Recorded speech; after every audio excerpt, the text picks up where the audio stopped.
మీద న్యాయం జరగాలి. అవన్నీ నేను చేసి పెడతాను.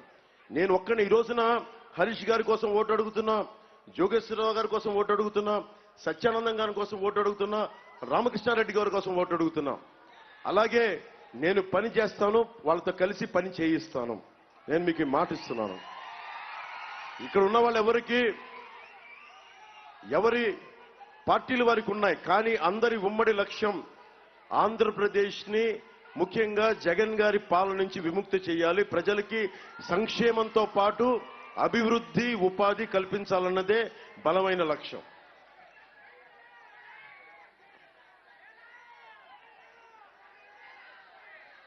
మనకి ముఖ్యంగా మండపేటకి 50 పైగా రైస్ మిల్లులు ఉన్నాయి. ధాన్యం కొనుగోలు అక్రమాలు, ధాన్యం రైతు నష్టాల్లో ఉన్నాడు, కౌలు రైతు నష్టాల్లో ఉన్నాడు. ఏ పంట పండించిన వాడు లాభాలు ఉన్నారు ఈ రాష్ట్రంలో. అన్నం పెట్టే రైతు లాభాల్లో లేడు. మన కూరగాయ ఉద్యాన పంటలు పండించే వాళ్ళు లాభాల్లో లేరు. ఎవరు లాభాలు ఉన్నారు? వైసీపీ గంజాయి పండించే వైసీపీ నాయకులు లాభాల్లో ఉన్నారు ఈ రోజున. గంజాయి ధాన్యంకి గిట్టుబాటు ధర లేదు, కానీ గంజాయికి గిట్టుబాటు ధర ఒక 25 ఎంతంటే 25 వేల కోట్ల టన్నులు ఈ రోజున మనకి అమ్మే పరిస్థితికి వచ్చింది. లా అండ్ ఆర్డర్, ఒక సినిమా టికెట్లు అమ్మడానికి అన్ని వ్యవస్థలు కలిసి వస్తాయి, రెవెన్యూ వ్యవస్థ కలిసి వస్తాయి, సివిల్స్ అన్ని వ్యవస్థలు కలిసి వస్తాయి. కానీ మీ కష్టాలు తీర్చడానికి రైతు భరోసా కేంద్రాల దగ్గర బస్తా, ఒక చిన్న గోతాం బస్తా ఇప్పించడానికి ఏ వ్యవస్థలు కలిసి రావు. ఈ వ్యవస్థల్ని పని చేయించాలంటే జనసేన, టీడీపీ, భారతీయ జనతా పార్టీ కూటమి ప్రభుత్వం రావాలి. దానికి అదొక్కటే పరిష్కారం. ఈ 5 సంవత్సరాల్లో ఒక్కసారి కూడా రైతులకి మద్దతు ధర ఇవ్వలేదు జగన్. ఈ నియోజకవర్గంలో రైతు భరోసా ఎందుకు రాలేదని అడిగే పరిస్థితి ఉందా? మీరు ఒకసారి ఆలోచించండి. కౌలు రైతులకి కార్డులు ఎందుకు ఇవ్వలేదు? 3,000 మంది పైగా కౌలు రైతులు చనిపోయారు. జనసేన గుర్తించే వరకు అది బయటికి కూడా రాలేదు. వ్యవసాయంలో రాయితీలు మొత్తం తీసేసిన ప్రభుత్వం ఇది. ట్రాక్టర్లు, చిన్నపాటి పనిముట్లు ఒకప్పుడు సబ్సిడీలు దొరికాయి, ఈ రోజున అవేమీ ఇవ్వని పరిస్థితి. ఎందుకు ఇవ్వట్లేదని అడిగితే బూతులు, దౌర్జన్యాలు తప్ప మంచిగా సమాధానం చెప్పే పరిస్థితి లేదు. 2020లో ఒక్క నివర్ తుఫాన్కే 17 లక్షల ఎకరాల్లో పంటల నష్టం జరిగాయి. 20లో 37,000 ఎకరాల్లో పంట నష్టం జరిగింది. ఎకరానికి కనీసం 25,000 నష్టం వేసినా 9,250 కోట్ల రూపాయలు రైతులు నష్టపోయారు. కుటుంబాలు చితికిపోయినాయి. ఆ కుటుంబాలకి భరోసాగా ఉండటానికే నేనేం సరదాగా ఈ అలయన్స్ పెట్టల. అందరం కలిసి వస్తేనే తప్ప ఒక దేహానికి ఒక రక్తనాళం సరిపోదు, ఒక దేశానికి ఒక నది సరిపోదు, ఒక రాష్ట్రానికి ఒక నీటిపారుదల ప్రాజెక్ట్ సరిపోదు. ఇన్ని ప్రాజెక్టులు కలిస్తేనే అన్ని రైతాంగానికి అండగా ఎలా ఉంటుందో, ఇంతమంది నాయకులు, ఇన్ని పార్టీలు కలిస్తే తప్ప 5 కోట్ల మంది జనాభా సమస్యలకి పరిష్కారం వెతకలేం. ఓటు చీలకూడదు, అందరం కలిసి రావాలి. మనకి వైసీపీ అవినీతి కోటల్ని బద్దలు కొట్టాలి, కూటమి ప్రభుత్వాన్ని స్థాపించాలి, మీ భవిష్యత్తుకు బంగారు బాట వెయ్యాలి అన్నది ఏకైక లక్ష్యం.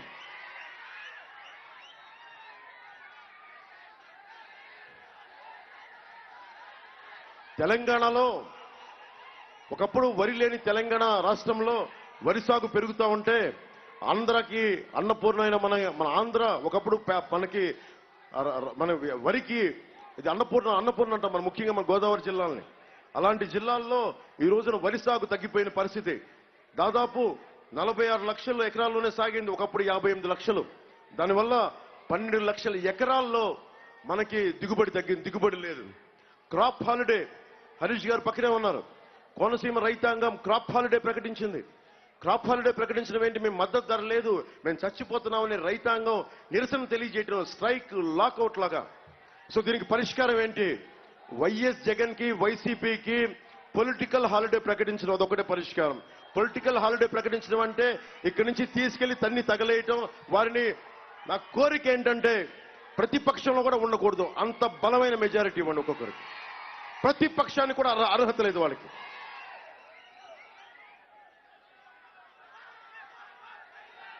మన కపిలేశ్వరం, కోరుమిల్లి, తాతపూడి, కేదార్లంక ఇసుక రీచ్లు, ఈ 4 రీచ్ల నుండి నెలకి ఇక్కడ యువతకి మీకు ఫీజు రీఎంబర్స్మెంట్లు రాలా?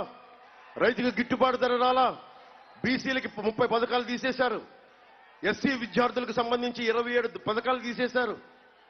మనకి సరిగ్గా ఇందాక చెప్తున్నారు విద్యా దీవెన సరిగ్గా అందించలేదు. కానీ మన 5 రీచుల నుంచి కపిలేశ్వరం, కోరిమిల్లి, తాతపూడి, కేదార్లంక ఈ 4 రీచుల నుంచి జగన్కి 10 కోట్ల రూపాయలు ప్రతి నెల వెళ్ళిపోయింది. మీకేమో ఖర్చు పెట్టాక డబ్బులు లేవు, జగన్కేమో నెలకి 10 కోట్లు మన 4 రీచుల నుంచే. మళ్ళీ అదే డబ్బుతో మీ ఓట్లు కొంటా ఉన్నారు. నిన్న విడుదల చేసిన దాంట్లో నేను పోరాటం మొదలుపెట్టిందే భవన నిర్మాణ కార్మికులు, మాకు ఇసుక దొరకట్లేదు, మేము కుటుంబాలు చచ్చిపోతున్నాయి, 40 మంది చనిపోతే రోడ్ల మీదకి వచ్చాం వైజాగ్లో. వారి కోసం అందరి సామాన్యులందరికీ అందుబాటులో ఉండేలాగా ఇసుక విధానాన్ని తీసుకొచ్చాం మేనిఫెస్టోలో. దాని ద్వారా ఉచిత ఇసుక ఏర్పాటు విధానాన్ని అమలు చేస్తాం. ముఖ్యంగా క్లాస్ వార్ అని మాట్లాడతారు జగన్.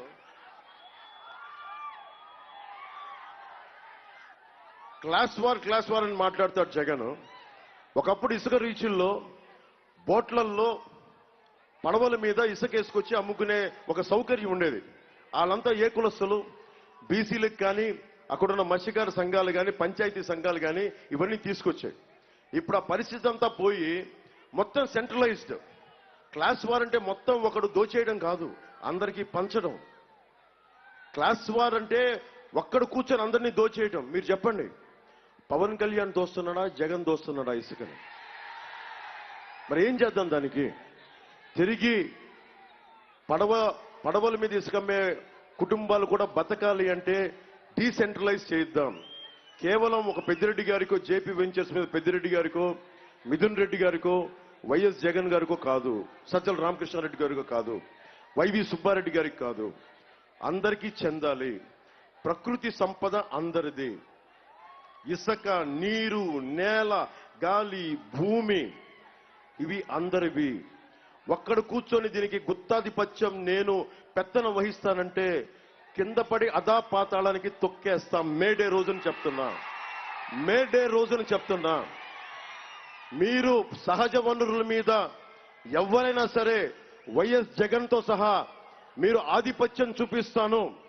గతంలో మీ తాతగారు చేసినట్టుగా బెరెటిస్ మైనింగ్ ని మీరు గతంలో ఆయనకి పాపం కష్టపడి కనుక్కున్న వ్యక్తికి ఆయన దగ్గర దోచేశారు. అదే విధానాన్ని మొత్తం సంపూర్ణంగా రాష్ట్రం మొత్తం మేము సహజ వనరులను దోచేస్తామంటే వైఎస్ జగన్ కి నేను చెప్తున్నా, వైసీపీ నాయకులకి చెప్తున్నా, తోట త్రిమూర్తులు గారికి కూడా చెప్తున్నాం, సహజ వనరులు ఒక్కరి సొంతం కాదు, ఇవి అందరివి.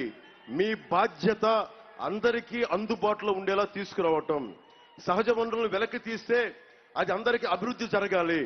అంతేగాని మీరు ఒక్కళ్ళు దోచుకొని మీరు డబ్బున్నోళ్ళు అయిపోయి రోడ్ల మీదకి వచ్చి అన్నం కోసం, ఉపాధి కోసం అలా ఉండించే పరిస్థితి తీసుకొస్తే మీరు తన మన అని లేకుండా నేను ఎదురు తిరుగుతాను, గుర్తుపెట్టుకోండి.